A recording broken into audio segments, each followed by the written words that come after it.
Hello guys, welcome to my YouTube channel.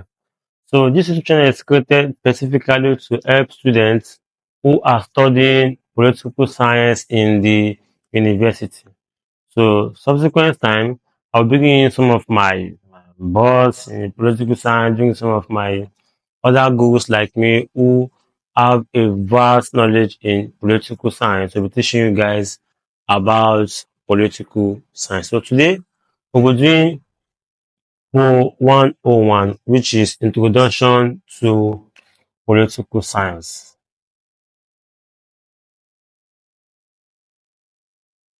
But today, we don't have to do the introduction. We'll start with states and theories of states. Okay.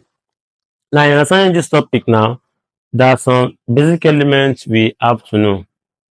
First of all, that a state is independent of itself. In that state can be able to bring out its own laws, give out its own regulation, and control the affairs of the state without internal or external interference, if only that state has what we call sovereignty. So we're saying this bit by bit. But to get this, we need to know the meaning of nation, the meaning of state, and the meaning of society. Now, these are three different concepts that are very crucial. But sometimes, naturally, layman understanding, we tend to call one the other and the other another.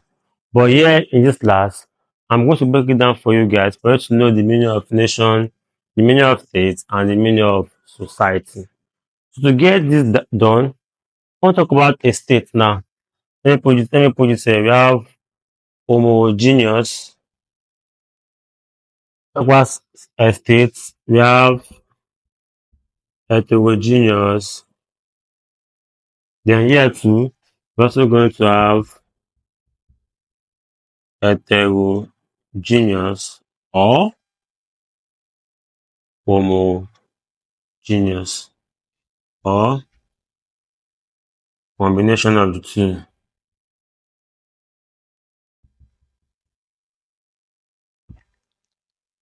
So what's the nation? The nation in this sense is now the coming together of a group of people that have similar cultures, traditions, background, and who stay together with a loose government, or in other words, a weak government. So under nation, there are people that are united together as one with something. They have some similarity between them. It can be culture, it can be tradition, it can be historical background, it can be common language. That's something that unites them together. So they have some similarity between them and they come together and form a particular place that they can be able to rule and organize the activities of themselves. So if you look at the definition I quoted earlier on, I say nation can be defined as a group of people coming together to inhabit a particular place or to stay in a geographical entity or a defined territory with a loose government or a weak government. Meaning that under nation now, the government is not as strict as that under states. In nation, since they have similarity among them, the government can be able to pardon citizens because of the similarity they have among them. Now, with this definition I've given now, we can now call something like Lagos State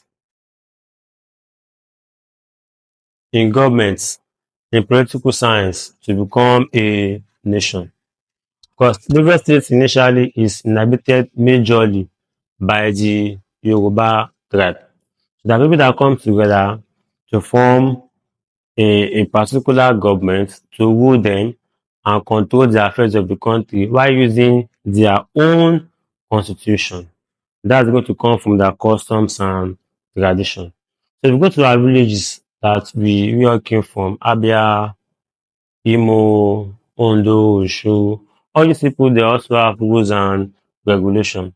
But this regulation must be in conformity with the laws of the land, the custom, tradition, the norms, the convention that has been established by their forefathers. The government now referring to Lagos State and the rest states that we have as a nation. That's because they are homogeneous. This word homogeneous means they are alike and they share something in common.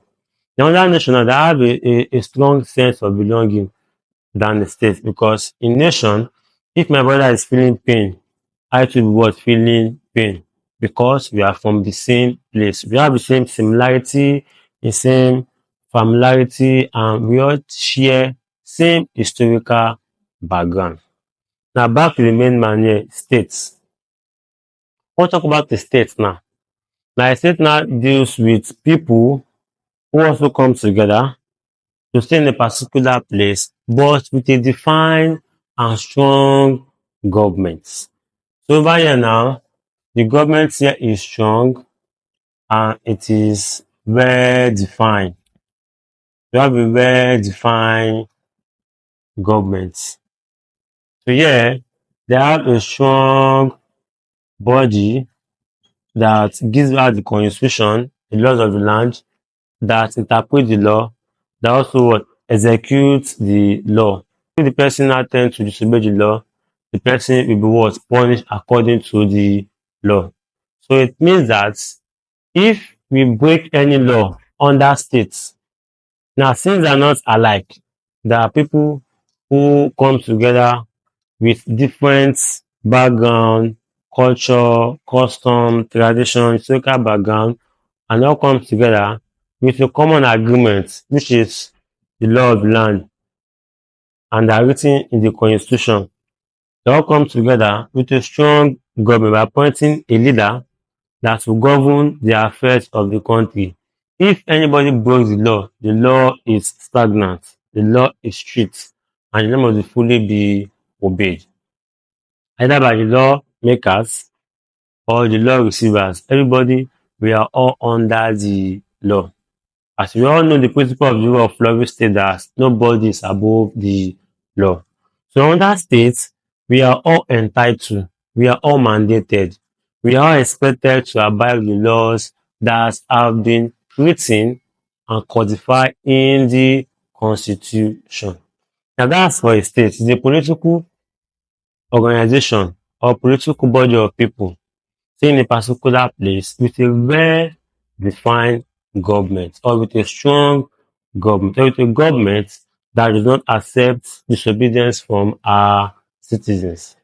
Now, all states are independent states because these states can be able to command respect and be able to command obedience from our citizens within the states. The state also has power to control the people outside the state boundary. So since we have talked about nation and state, let's move down to society. Now, taking that the state itself is independent on its own. State can be able to command respect, can be able to command the people in the country and outside the country boundary. When we talk about society now, society now is now a broader form or a wide form of a state. Because now, over here, we're talking about people who come together either with the same interests or different interests, or people who come together either in the same country or different country either to achieve one goal. So what I earlier say, people that come together in a particular society have one interest. Now we can have people who are into say farming locally, local farmers. They will come together in the country to be involved in discussing the problems and give out solutions to farming in the country. We talk about society that involve people who are involved in trading worldwide. Now, it's not deal with people from local area and international area.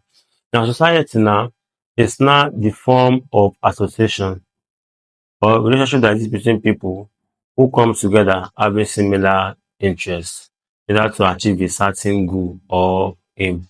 So society is more broad than states and nation. Don't forget that in government, when we talk about a state, we're referring to a country. So both states and country usually use interchangeably. While Nigeria now cannot be called a nation state simply because Nigeria, since we define state as people who have the same background, historical background, cultures, traditions, belief, language, and the rest.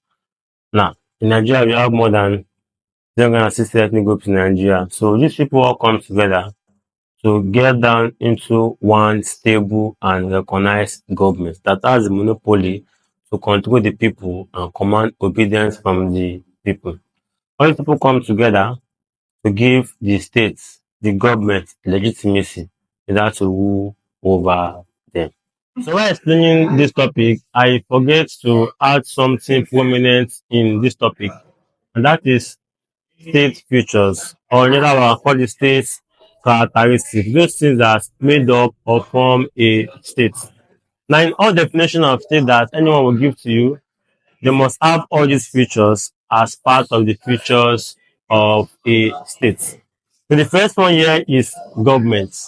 Now, in your SS1, you might have heard that government is a machinery that is established by the state. So without the states, we're not going to have governments. So meaning that government now is being formed by the states to carry out all the activities of the states. And if you see that in government now, we have the arms of government.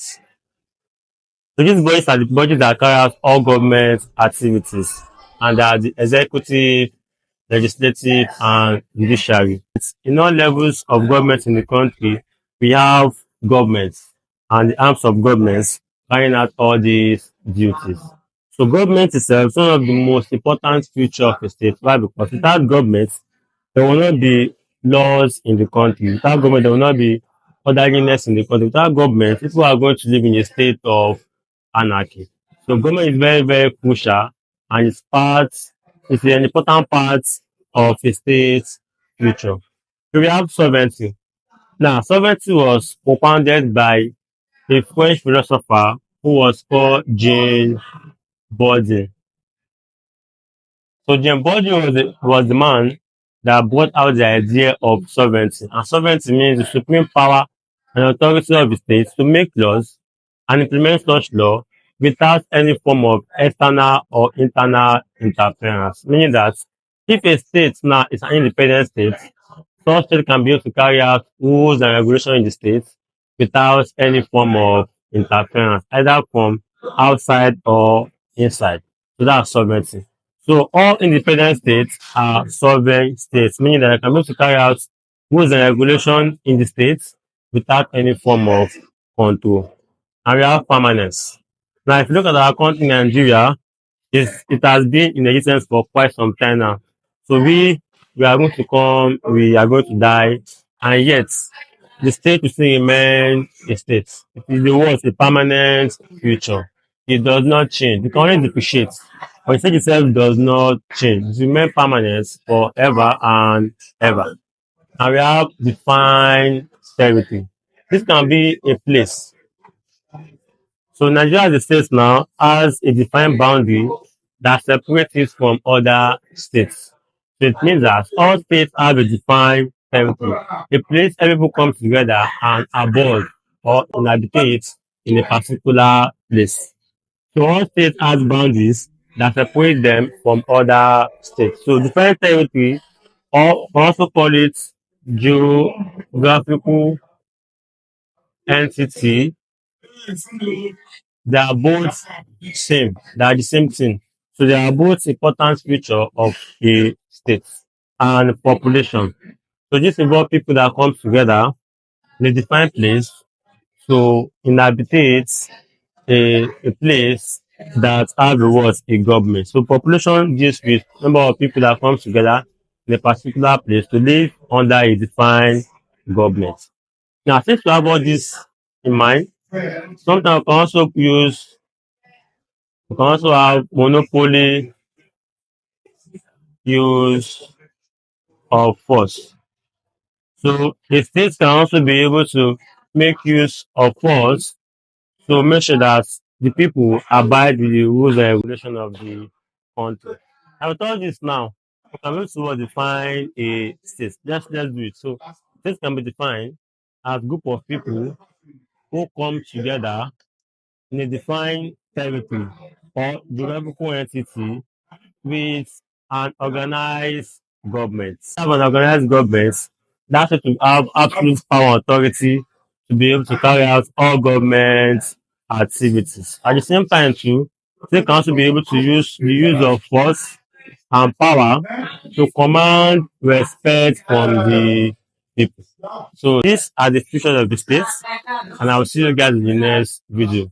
Don't forget to share this video with your loved ones who are studying political science for them to have an idea of definition of nation, state, society, and features of a state.